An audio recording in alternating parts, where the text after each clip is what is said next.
lowering fan standards with the NBA. I'm Tony, welcome back to Streetball Strategies. Yeah, no reply, no reply. I'ma split the birthday with the fam and not the guys. Boy, I'm suited up and I've been cutting off the ties. When it comes to moves, I am my life, bitch, I decide. Ay. Fair warning, this video is probably going to be pretty long, and it's probably going to be more of a rant than a traditional video. But it's my channel, and I actually do think it is, fairly important. So today I'm talking about how I feel like the standards that fans have for today's NBA have fallen way lower than I think they should be. Meaning I think our expectations of like how NBA players should play, like how they should show up for games and their level of performance in those games, I think it's fallen over time. Like to me, it's at an all-time low, which is very weird because the talent and the skill in the NBA has never been higher. And yet, our expectations, the standards we have for their play on the court, to me, has never been lower. So today I'm going to talk about why it's lower and what I think we should do about it. So what do I mean by our standards being too low for today's NBA?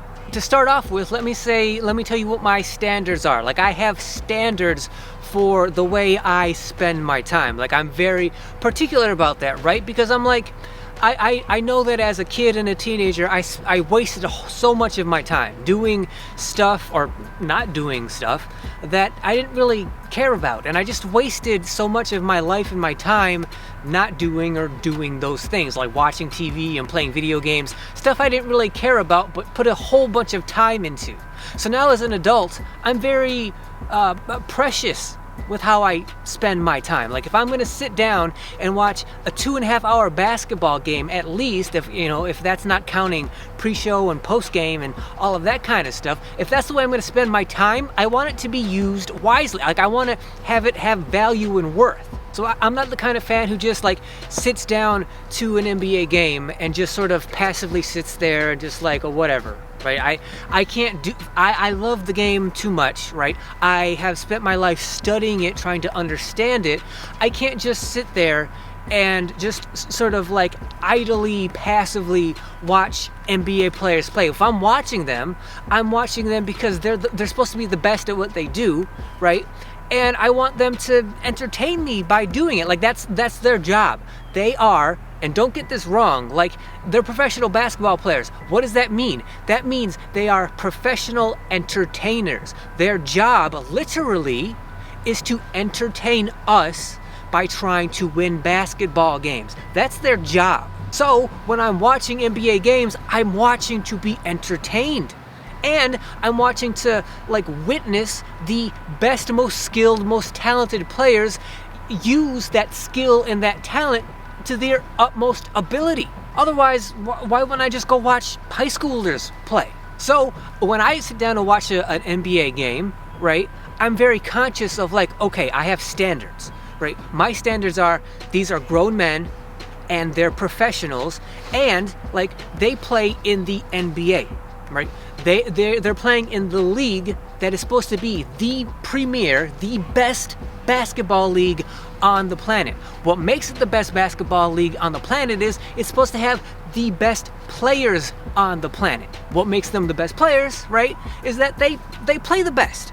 And they play the best because they have the most skill and the most talent. So when I'm watching a game, I'm consciously remembering that. Like, I expect greatness from the greatest players in the greatest league. Now, don't get me wrong, I'm not expecting perfection, right? I understand teams and players have off games. Teams and players have bad games. Teams and players go through stretches of bad games. I understand that. Who are you talking to, right? I got no basketball talent. I know what it's like to not have a good basketball game. I've also spent my life studying the game, so I get it, I understand. I am not expecting perfection from NBA players just because they play in the NBA. But over the last 15 years or so, right, this is 2023, something that's come into play that has really elevated the standards for me since, say, from like the 80s and 90s, are the crazy revenue streams, the crazy amount of pay that these NBA players are now getting. To me, they're so severely overpaid for what their job is that if they're getting paid that much money, then our expectations and standards for them should way elevate from what they used to be in like the 90s. So let's talk about next like how NBA salaries have come into play and why I think it has set the standard way so much higher than it used to be.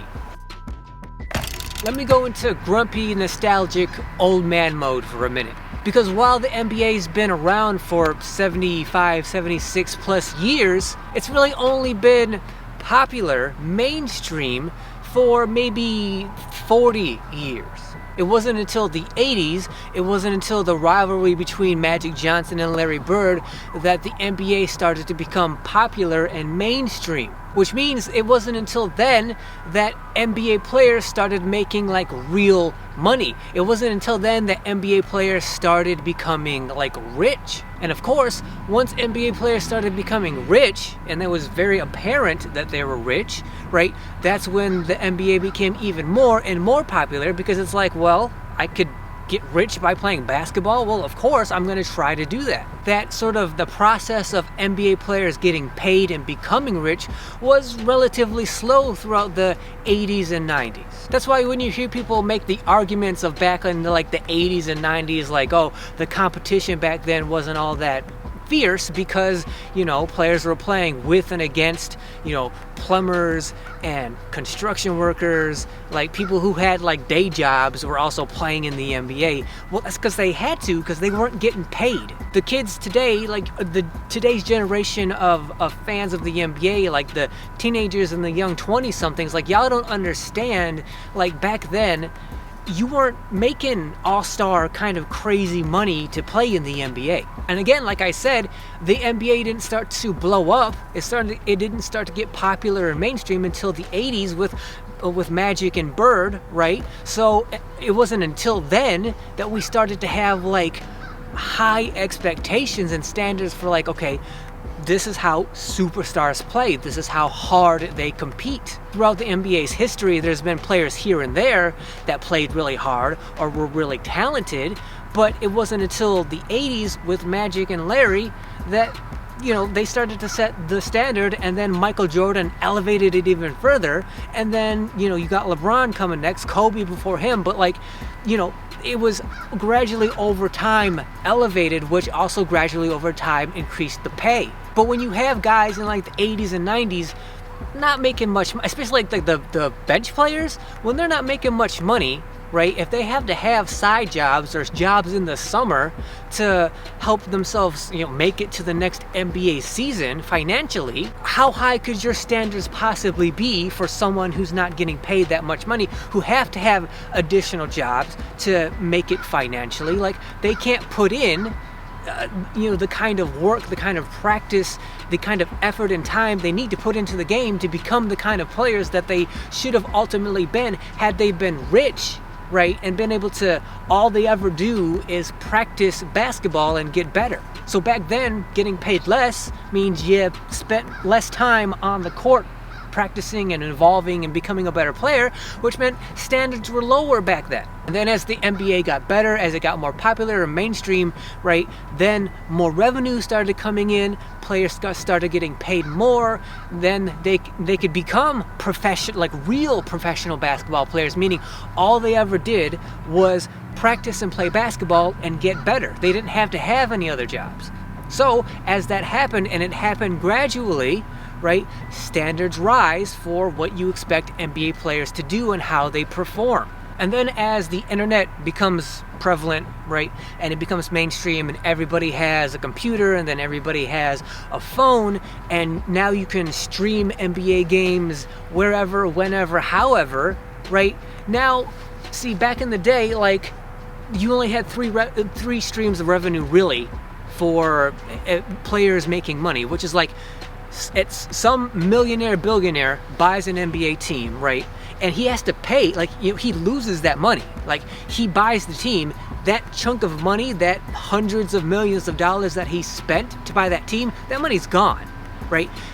For him, that owner, to make that money back in the 80s, the only way he could do that was, one, right, the TV deals for NBA teams back then were very scarce. Like, you weren't making much money in terms of, TV contracts for individual teams. And that's the way it worked back in the 80s. It was like, nowadays, the NBA is just all encompassing, right? Like, in the 80s, each team had to fight for its own presence on their local TV stations, and then they would get paid based on how much, television coverage each individual team got. That's one revenue stream. The next revenue stream is people actually attending the games, buying tickets for the games, and then spending money on like concessions while they're at the games. And then the third main revenue stream was like merchandise, like, hats and jerseys and all the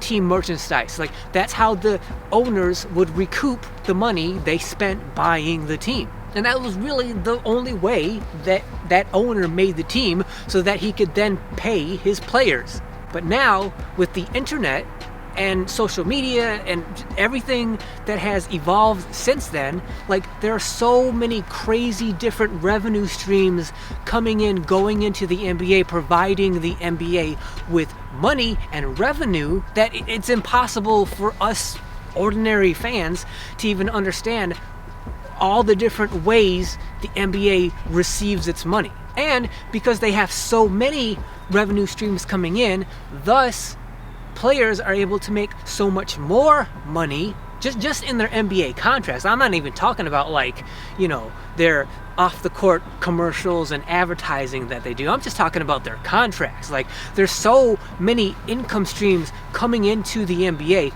that we can't even fathom as fans. That's why contracts are so crazily extravagant for today's NBA superstars. And even like the bench players are getting like multiple millions of dollars per contract. Like, the 7th, 8th man on the bench is getting paid $5 or $6 million a year. If you know a player's name on a team in a different conference that has nothing to do with you and that you don't even really watch or pay attention to, if you know their name, they're getting paid, and they're getting paid generational wealth. They just have to be a starting player, or maybe even like the 6th player on the team, and every year they're making generational wealth. Not like every contract, I'm talking about every year. When you're getting paid like $11 million per year, and you're the 5th guy, like the 5th most paid guy on your team, like, that's generational wealth that you're getting paid every year. Not every contract, every single year. So to me, right, when you're making that much money, why would you have anything but the highest standards and expectations for those players? I don't mean, being flawless, right? I'm not saying never having an off game or anything like that. What I'm saying is, what I've heard going into this 2023 basketball season, the more than I've heard in any other recent basketball season that I can think of, right, were two main excuses that I've heard so much more than any other time that I can remember, which is, it's just one game. It's just one game. Or, it's early in the season. It's only 5 or 10 games into the season, right? Yeah, I've heard those excuses over and over again at the beginning of this season. I don't understand it. Like, there's been a whole lot of trades, like a whole lot of roster changes that have happened this past season, and a lot of teams that you expected to, or players that you expected to play better, haven't really played up to what you would expect them to play.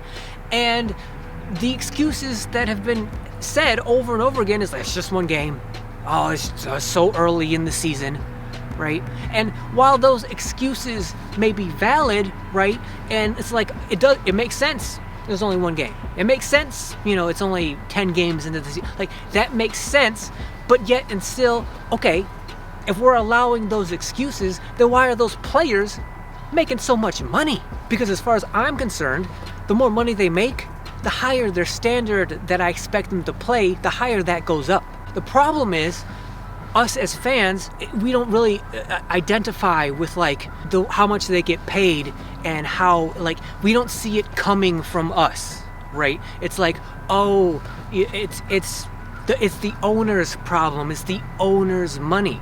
Like we're not paying that player to play and play well and play 82 games and play at an all-star level like we expect him to play. It's not coming from my pocket, so what's the big deal? Who cares? Like, it's the owner's, not mine. It's not my money. And that's a huge problem, because like back in the 80s and 90s, you pretty much did directly pay the NBA players. Like, nobody really thought of it that way, but again, when you spend money to watch basketball in the 80s and 90s, you're recomping that NBA owner who bought that team. And you did that by paying for cable.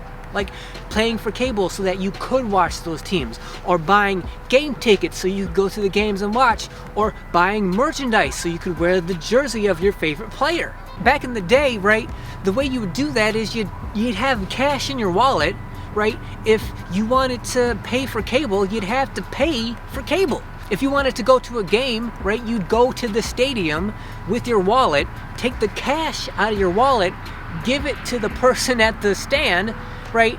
And then you're out $200 so that you could go to the game. And it was physical. It was cash. You'd look at your wallet and go, oh, my wallet has less, 200 less cash in it now, right? You go to the concessions, buy concessions. Oh, there's another $100 in concessions that's out of my wallet, right? You would buy merch while you were there, jerseys. There's another $100, right? And you would see physically in your wallet, like, oh, I'm running out of cash because I'm spending all this money to be part of this basketball experience. And that physical, like, I had a lot of cash in my wallet, now I spent all that money on this basketball stuff, now my cash is gone. Like, that was very visceral back in the day. You could, you had really strong emotions about, I spent all this money. Nowadays, cash, money is invisible, right? All you do is you have your card and you just type the numbers of your card into whatever and the money's gone, right? And it pays for cable, and it pays, you use it to go to games, and you use it to buy merch and concessions, like, and because you're not seeing the money change hands and leave your account, you don't really feel it. It's just like, it's invisible, who cares? Like, back in the day, like, if you went to a game and you spent the cash to go to the game and now your wallet is empty of cash, like, you expect players to perform for you, for your cash or hard-earned money. But then when you think of players like, the James Hardens, the Ben Simmons, the Zion Williamsons, the superstar players getting superstar contracts, getting generational wealth every year. If they have a bad game, it's just one game. If their team's doing bad at the beginning of the season, it's only 5 games. It's only the first 10 games of the season. If they're making that much money, why are we just okay with it, right? And the reason we are is because we don't identify with, our money being wasted on players that we expect to be playing better than they are, or playing less than they do because they're just perpetually injured. Now, thankfully, there are players that get paid really well, and they play really well. The Giannis's, right? The Joel Embiid's, the Jokic's, like, there's like 3 or 4 players that get paid really well, and they play really well, like they live up as much as they possibly could to getting paid like superstars. But that's like 3 or 4 players in the entire league of 30 teams. To me, that's not excusable at all. So my message and my point is, hold these players, hold these teams accountable for the standards that they should have as being the best players in the best league, getting paid the most money. And how do you hold them accountable? Well, the thing is like, since we don't see that direct line from our wallet to their paycheck, we don't really, we care so much less, thus our standards are so much lower. Really, the only way that we as fans can hold them to that standard and force them to make a difference in terms of okay, you're getting paid $20 million a year, I expect you to actually play well enough to earn that money. The only way we can sort of have that effect in reality is to like boycott everything NBA related. So that means not only not watching the games, right? That also means not watching pregame, not watching postgame, not watching the highlights on SportsCenter or ESPN or Fox Sports. That also means not being subscribed to or looking at any kind of content on any kind of social media that has any relationship to the NBA. That also means not consuming any content, not being subscribed on any kind of timeline and any kind of social media that has anything to do with Fox or the NBA or ESPN. In terms of basketball, right? In terms of the NBA, if you're subscribed to any of that stuff, if you see any of it on your feed, all of that somehow, some way goes into supporting and providing revenue for the NBA. You don't see and understand the correlation between you seeing a post on Fox Sports that has something to do with the NBA and the NBA making money because of it. Like we don't really see that. We don't see that direct correlation when we're just scrolling through whatever we're scrolling through. But that's part of how the NBA gets paid, right?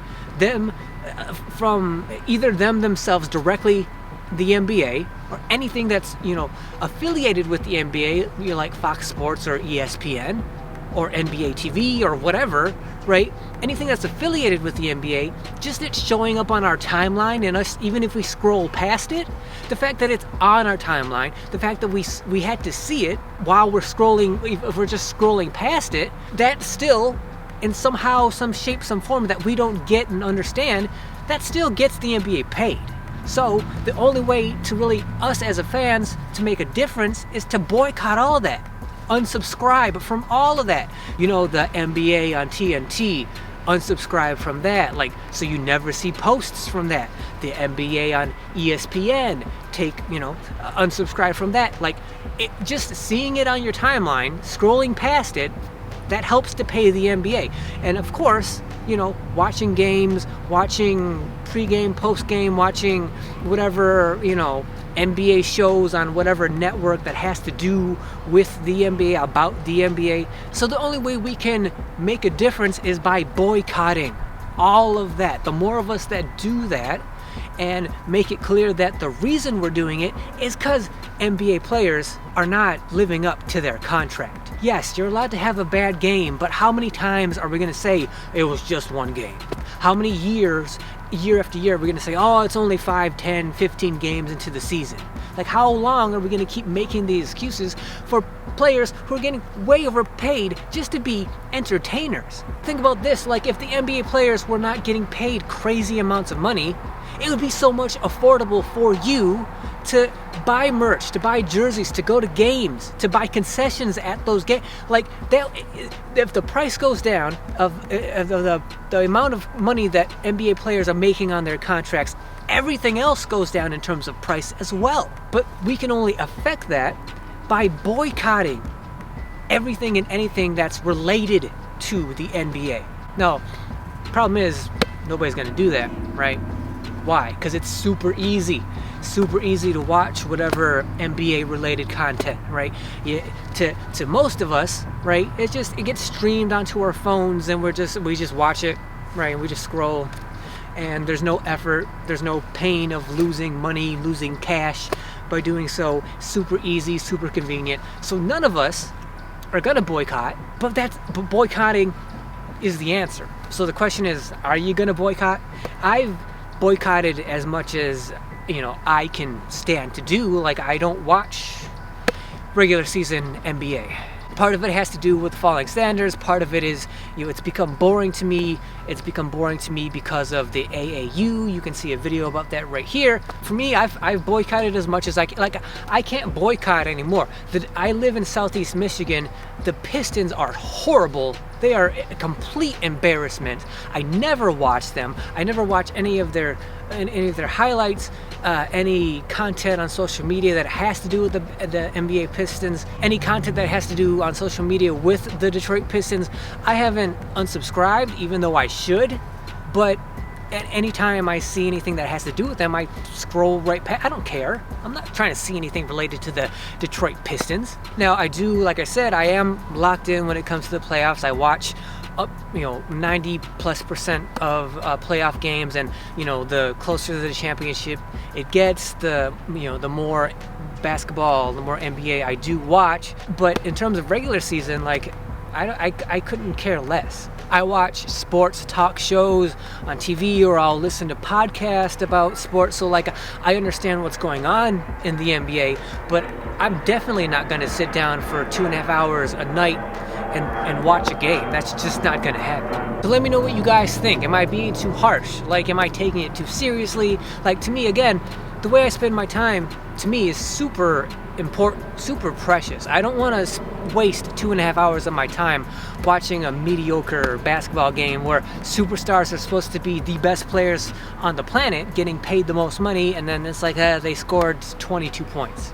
What? That's not, no. Or they missed the game because they were injured, or they had to load manage. Thankfully, the new rules have come into play, and that's less and less now. But my point is like, for the best players in the best league getting paid well over what they deserve, my standards are way too high, and I think that's, to me, it's really important. So do you think I'm taking it too seriously? Like, what's your approach? Let me know down in the comments. And if you liked the video, if you found it like engaging or interesting in any way, if it's made you think differently about like, oh yeah, maybe the players today are not living up to the standards which they should be living up to, then please subscribe to the channel. And for whatever comments you do make down below, letting me know about how you feel about the standards of today's NBA, before you comment, make sure you hit that thanks button, because when you hit that thanks button, any comment that you make is going to become highlighted from any other comment, making it stand out from any other comment.